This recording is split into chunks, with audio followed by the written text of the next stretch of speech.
Көп адамдар ұйқы безі қабынуы десе, ұйқым дұрыс емес, дұрыс ұйықтай алмай жүрмін деп қателесіп жатады.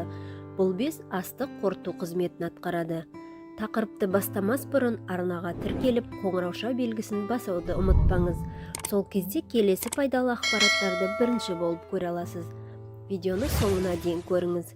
Сіз естімеген пайдалы ақпараттар болатынына сенімдімін. Видеоны жанашыр жақындарыңызбен бөлісе отырыңыз. Ұйқы безі ішкі және сыртқы секреция безі. Сыртқы секреция безі ретінде ол ас қорыту ферменттеріне бай ұйқы безін сөлін бөледі. Ұйқы безі ас қорыту жүйесінің органдарына жатады. Өйткені ол ақуызды, көмірсуларды және майларды қорытуға арналған көп көлемдегі фермент бар ұйқы безі сөлін шығарады. Екінші қызметі инсулин гормон бөледі. Ол глюкозаны жасушалар мен тіндерге тасымалдауға көмектеседі.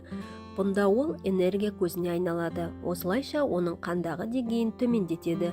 Ұйқы безінің аурулары өзекті медициналық мәселе болып отыр. Соның ішінде панкреатит өлім-жітім саны көп болатын ең қауіпті патологиялардың бірі болып саналады. Бұл видеода созылмалы панкреатит жайында айтатын боламыз. Созылмалы панкреатит ұйқы безінің паренхимасы склерозданып, оның экскреторлық және инкреторлық жетіспеушілігі дамитын созылмалы қабынуы.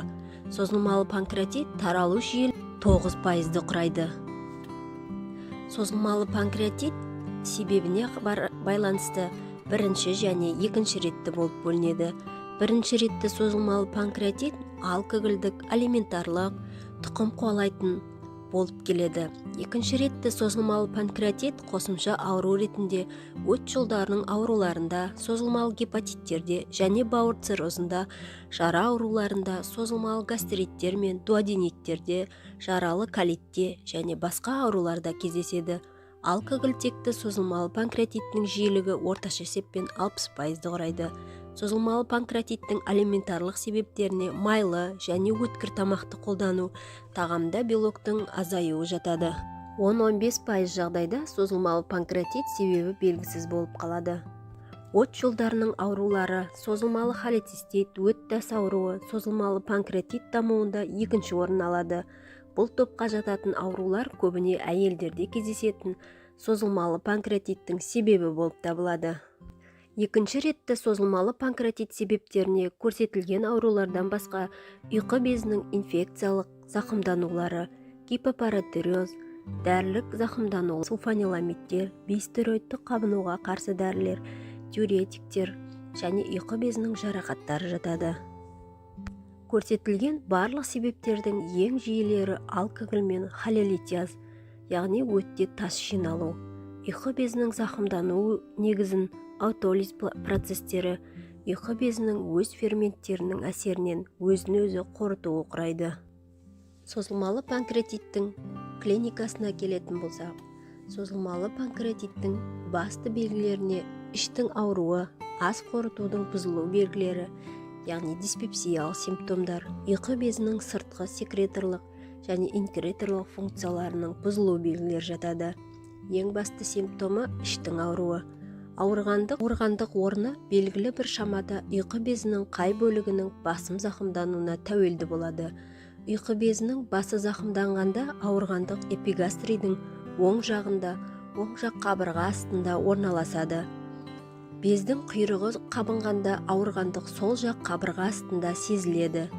Ұйқы безі түгел қабынғанда ауырғандық іштің жоғарғы жартысын қамтиды және оның орап ауру сипаты болады.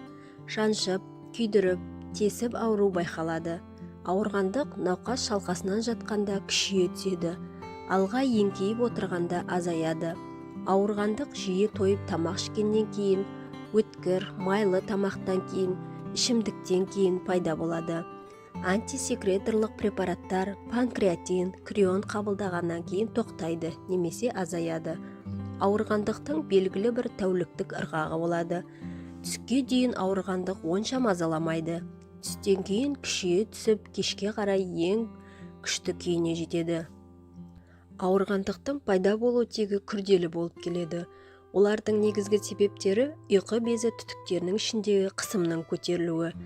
Диспепсиялық симптомдардың белгілеріне тәбеттің төмендеуі мен жойылуы, ауа кекіру, сілекей ағу, жүрек айну, құсу, метеоризм және панкратиогендік іш өту жатады. Құсу жеңілдік тудырмайды. Ұйқы безілік іш өту және ұйқы безінің сыртқы секреторлық функциясы бұзылу белгілері ауру ұзаққа созылғанда және ауыр дамығанда бой көрсетеді.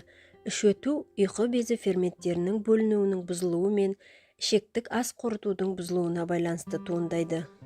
Бұл кезде қорытылмаған май қалдықтары мен тамақ қалдықтары бар нәжіс бөлінеді. Яғни майдың қорытылмау кезінде нәжістің майлы жылтыры болады. Нәжіс унитазға жұғып қалып жуылмайды. Егер бездің 3/2 бөлігі сақталған болса, без майды қорыта алады.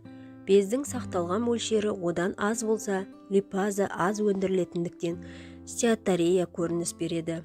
Белокты қорыту үшін ұйқы безінің жарты мөлшерінің сақталғаны жеткілікті. Белок қорытудың бұзылу белгісі креаторея, нәжісте бұлшықет тіндерінің қалдықтарының болуы. Аз қорытылу мен сіңудің бұзылу белгілеріне гиповитаминоздар, электролиттік бұзылыстар, анемия жатады. Ұйқы безінің басы басым қабынса, механикалық сарғыштыққа тән шағымдар пайда болады. Ұйқы безінің инкреторлық жетіспеушілік белгілерін қант диабетінің белгілері мен глюкозаға толеранттылықтың бұзылуы құрайды. Созылмалы панкреатитпен ауыратын кейбір науқас адамдар ипохондрия белгісі, астеновегетативтік, астеноневроздық симптомдар байқалады. Бұл ауру адамдарға қарағанда терінің құрғақтығы, лак тәрізді тіл көрінеді. Іш күшті ауырған кезде науқастың төсекте мәжбүр қалпы алға қарай еңкейіп отыру анықталады, яғни үтір сияқты қалып. Іштің, кеуденің, арқаның терісінде көлемі әртүрлі 1-3 мм дөңгелек, қызыл немесе лағыл түсті дақтар, қызыл тамшылар симптомы немесе тужелин симптомы мен ұйқы безі тұсы терісінің қоңыр түсі көрінеді. Бұл симптомдар активтенген ұйқы безі ферменттерінің әсерінен пайда болады. Ұйқы безі ауырған адам өз бетінше ауруды басатын дәрілер қабылдауға болмайды. Емдеудің халық арасында таралған әдісін қолданбау керек. Себебі бұл аурудың асқынуын арттыруы мүмкін. Ауырсыну симптомы пайда болса, немесе осы аталған жоғарыдағы клиникалық белгілер пайда бола қалса, дәрігерге жүгіну керек. Ауырып еміз дегенше ауырмаудың жолын іздейік. Деніңіз сау болсын. Видео пайдалы болса, жақындарыңызбен бөлісе отырыңыз.